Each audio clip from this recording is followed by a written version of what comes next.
Hi guys, അപ്പോൾ ഇന്നൊരു പുതിയ വ്ളോഗാണ്. അപ്പോൾ അടുപ്പിച്ചടുപ്പിച്ച് അമ്പലത്തിലോട്ട് ഇങ്ങനെ പോകുമ്പോൾ നിങ്ങൾ വിചാരിക്കും ഞങ്ങൾ ഭയങ്കര അമ്പലഭക്തരാണെന്ന്. അങ്ങനെയൊന്നുമില്ല. നമുക്ക് ഏട്ടൻ എന്തായാലും മലയ്ക്ക് പോകണം എന്ന് വിചാരിച്ച് നിൽക്കുകയാണ്. അപ്പോൾ പിന്നെ എന്തായാലും ഓരോ അമ്പലങ്ങളിൽ ഓരോന്നായിട്ട് പോയിട്ട് വരാമെന്നുള്ള ഒരു ഇതുകൊണ്ടാണ് എല്ലാ അമ്പലത്തിലും ഇങ്ങനെ അടുപ്പിച്ച് പോണത്. അപ്പോൾ ഇന്ന് സൺഡേ ആണ്. ഞങ്ങൾ ആലത്തിയൂർ ഹനുമാൻ ക്ഷേത്രം, എനിക്ക് അറിഞ്ഞൂടാ എത്ര ആൾക്കാർക്ക് ഈ അമ്പലത്തിനെ കുറിച്ച് അറിയാമെന്നൊന്നും എനിക്ക് അറിഞ്ഞൂടാ. പക്ഷേ ശ്രീരാമ ഹനുമാൻ ക്ഷേത്രമാണ്. അവിടെ പിന്നെ പ്രതിഷ്ഠകളായിട്ട് ലക്ഷ്മണനുണ്ട്, വിഷ്ണു, അയ്യപ്പൻ, ഗണപതി, അങ്ങനെ ഒരുപാട് പ്രതിഷ്ഠകളുള്ള നല്ലൊരു അമ്പലം. ഒരുപാട് നാളായിട്ട് പോകണം എന്നുള്ള ആഗ്രഹം ഉണ്ടെങ്കിലും ഇന്നാണ് അവിടേക്ക് എത്താൻ കഴിഞ്ഞത്. അപ്പം തിരൂരിൻ്റെ അടുത്ത് തന്നെയാണ്, റെയിൽവേ സ്റ്റേഷൻ്റെ വളരെ അടുത്തുള്ള ഒരു അമ്പലമാണ് ആലത്തിയൂർ ഹനുമാൻ ക്ഷേത്രം. നിങ്ങൾ എത്ര ആൾക്കാർ പോയിട്ടുണ്ടെന്നൊന്നും എനിക്ക് അറിഞ്ഞൂടാ. പോവാത്തവർ എന്തായാലും പോകണം. കാരണം ഹനുമാനെയൊക്കെ എന്താ പറയുക, ചന്ദനം തോണ്ടൊക്കെ ഒരുക്കി നിർത്തിയത് കാണാൻ തന്നെ നല്ലൊരു ഭംഗിയാണ്.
ഗൈസ്, അപ്പോൾ ഇതാണ് അമ്പലം, ആലത്തിയൂർ ശ്രീ ഹനുമാൻ കാവ് ക്ഷേത്രം.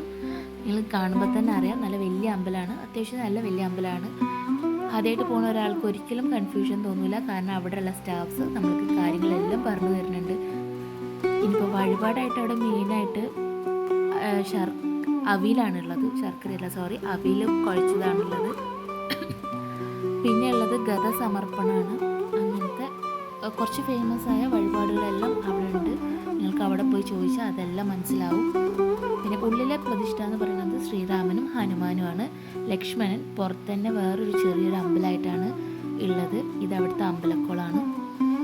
എല്ലാം നല്ല നീറ്റ് ആൻഡ് ക്ലിയർ ആയിട്ടുള്ള പരിസരവും കാര്യങ്ങളും ഒക്കെ തന്നെയാണ്. അപ്പം ഏട്ടനും മോളും അവിടെ പോയിട്ട് കാലൊക്കെ കഴുകി വന്നു. സോ ഇത് മാത്രമല്ല, ഇവിടെ വേറെയും ഒരു സ്ഥലമുണ്ട്. എന്താണെന്ന് വെച്ച് കഴിഞ്ഞാൽ, ഹനുമാൻ ലങ്കയിലേക്ക് ചാടി എന്ന് വിശ്വസിക്കുന്ന ഒരു കല്ല് അവിടെ എപ്പോഴും ഉണ്ട്. അപ്പം വരുന്ന നമ്മളെപ്പോലത്തെ ഭക്തരൊക്കെ അവിടെ വന്നു കഴിഞ്ഞാൽ ഒരു കല്ലായിട്ട് അവിടെ സ്റ്റെപ്പ് ഉണ്ട്, ചെറിയൊരു ഇറക്കം. അതിലൂടെ ഓടിയിട്ട് ആ കരിങ്കല്ല് ചവിട്ടാതെ താഴത്തോട്ടേക്ക് ചാടണം എന്നാണ് പറയുക. അതായത് ആ കല്ലുകളെ നമ്മൾ സമുദ്രമായിട്ട് കണക്കാക്കി താഴെയുള്ള പൂഴിനെ ലങ്കയായിട്ട് നമ്മൾ സങ്കല്പിച്ച് ചാടണം എന്നുള്ളതാണ് അവിടുന്ന് എഴുതിയ ബോർഡൊക്കെ വെച്ചിട്ടുണ്ട്. അതാ പറഞ്ഞത്, ഒരുപാട് ചരിത്രം, മഹാഭാരതത്തിലെ ഒരുപാട് കാര്യങ്ങൾ ആ അമ്പലത്തിലുള്ള ചുറ്റിപ്പറ്റി കിടക്കണൊക്കെ ഉണ്ട്. അപ്പോൾ അറിയാത്ത കാര്യങ്ങൾ തന്നെ ഒരുപാട് പറയണമൊന്നുമില്ല, ഞാൻ ഡിസ്ക്രിപ്ഷനിൽ ആഡ് ചെയ്യുന്നുണ്ട്. അപ്പോൾ ഇതാണ് ഞാൻ പറഞ്ഞത്. അപ്പോൾ നിങ്ങൾ പോവാത്തവരൊക്കെ ഉണ്ടെങ്കിൽ എന്തായാലും പോവുക.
ഞങ്ങൾ വരുന്ന വഴിക്ക് തന്നെ ഉള്ളതാണ്.